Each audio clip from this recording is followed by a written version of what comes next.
Hey everybody, it's Irene again with BrainStormAcres, and this is the next day. I had planned to get back in here yesterday, but I got kind of swamped with some other projects. So I thought I'd give you guys a update on what's going on. So I knew that we had some thrip problems. I knew we might have some other problems. So what I started doing was I started at the far end, down with the cucumbers, because those are of the stuff in pots, those are the most important thing to me, because that's a source of stuff for relish and for Henry's salads and stuff like that. So I started down there. Now I'm running the fan really high right now because I just sprayed with spinosad, and I want everything to dry off really well before the sun gets too bright and we wind up with sunburn. So the only thing I've sprayed this morning is the section over here. So I sprayed the cucumbers, the beans, because there's Asian long beans in there, or yard long beans, whatever you want to call them. And that's pretty much it. I mean, there's a little slop over into some, and the husk cherries. So there was one husk cherry plant right there that is now chopped down to little stubs about that big. It was very, very covered with spider mites. They had been partially killed by the previous spray that our house sitter did to them. But the plant didn't look good. I mean, it looked dead. And it wasn't because there were actually some little ends that were trying to put forth new growth and stuff like that. But I decided this late in the season for that particular plant, it's just going to be toast. Just don't want to deal with the insect load on it. So I spent a bunch of time just chopping off the individual branches, tossing them into a bucket, and immediately taking them outside yesterday. So I got that down to little nubbles at the end of the day yesterday. And I also went through the cucumbers and other plants over there to see what other vermin might have moved in while we weren't here. So the existing husk cherry, which is kind of hard to see from here, I'm trying not to get down too close to the fan because you won't be able to hear anything. But there's one right there that's peeking out from behind the basil, and I noticed immediately, well, first of all, I looked at the condition of the plant. The plant from a distance was nice and green, so that's a good start. One or two leaves with some spots, a couple of leaves that had holes in them. Okay, well, holes to me means something's chewing on it. So my concern was we might have gotten Colorado bean beetles in here or something like that. Nope, I didn't find any sign of that. There were no larvae, but I did find aphids. Now the holes were probably from grasshoppers, because we have had a tiny bit of problem in here with some grasshoppers, and I have sprayed with BT a couple of times just to knock them down. I had the same issue in the garden this year. The grasshoppers were pretty bad, so I knocked them down with BT on the raspberries and blackberries. So I sprayed that really good this morning because I wanted to get it done before we get hot. If I don't need sunburn, I'm sure I'll get some spotting on the plants, but the less spotting the better as far as I'm concerned. So I'm running the fan really high right now because I want to dry down the plants as quickly as possible before we get real super hot sun in here. So these plants here seem to be okay. I've started trimming off the flowers on the basil, and let me sneak in here. The basil plant over here, I did trim, I think, all of the flowers off and some of the dead leaves and stuff like that, which also of course reveals there are a couple of tomato plants underneath. I'm not going to harvest those tomatoes today probably, but they have some, they're dwarf tomatoes. And they have, let me see if you can see from here, right down in there, there's some little yellow guys. Those are a yellow tomato. I can't remember its name. Let's see. I have the label. Yellow canary.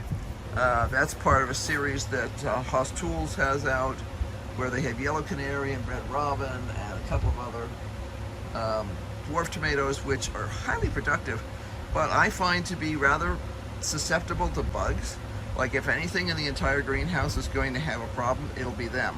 So it's kind of a double-edged sword. You have to decide how much you're willing to spray and fuss with them.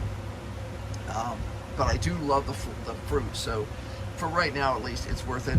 Early, they come on early, so that was a big part of planting them. We got a bunch of the yellow ones and also the red ones, which are red robins, and they're hiding under here, underneath the basil. So pleased with that. This is the husk cherry that I'm working on debugging, and it has thrips and it has aphids. That's all I found on it. That's enough, of course. So I sprayed the liver bejesus out of it this morning and with spinosad, and I'll spray again in a couple of days with BT, probably the entire greenhouse, because when I flipped over the leaves I was finding holes like this. That's probably from the little grasshoppers that get in here once in a while. I have not found any of the larvae. These have been well sprayed, so it's not a lot on the back of these right now, but some of the leaves were pretty covered with aphids. So yeah, I sprayed those well, trying to get under everything. There were also thrips on the cucumbers, and for a couple of leaves had spider mites. I just plain lopped off anything that I could obviously see was a problem. There are some new flowers on the cucumbers, which I was delighted to see because I was concerned about how much destruction had happened from the lack of nutrition and stuff. But it's still trying to make baby plants. So there's at least one cucumber that's up there right now that you could probably, if the camera will focus, yep, there's one up there you can see. And there's some smaller ones on the jade too. And jade is over here. So there's a couple in here that they're a little hard to spot. I harvested one of the Asian yard-long beans yesterday, and there's at least one more up here right now, and some babies that are only like 2 inches long, 3 inches long. So I have hopes about still getting more stuff off of there. We never intended those to be a large volume thing. There's only a couple of plants, but we do love them. I sprayed the bejesus out of them too because I can see that there's some spider mite. See the spider web on there? There's spider mite activity on here. And also probably some aphids. So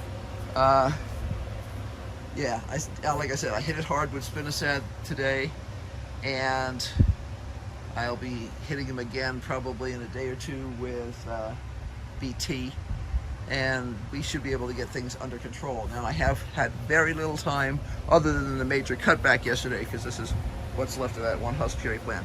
And if you don't remember from the first part, let me go down here where it's really noisy. This is what that husk cherry plant looked like. It was just completely whited out like this. So this one needs to go. It's got a lot of dead spider mites on it, probably a few live ones, because you usually don't get them wiped out completely in one spray.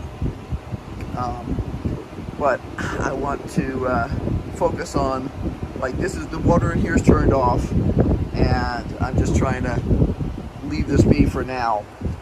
In the next day or two I will get this completely out of here, but I will probably chop off the majority of the vegetation and then get Henry to help me move the container outside. I want to soak the top of this with spinosad or something else to try and make sure there's no residual anything in the dirt, because I do want to use these again fairly soon. Our mysterious reappearing potatoes have reappeared again. They're looking great. Those are Appalachian blue. So I'm watering them now and giving them a little bit of fertilizer. In general, we're very, very happy with the condition of the tomatoes. I need to get back there and rescue a tomato that fell off. That happens once in a while. But the hydroponics worked out well. I haven't noticed any tomato hornworms or anything like that on here.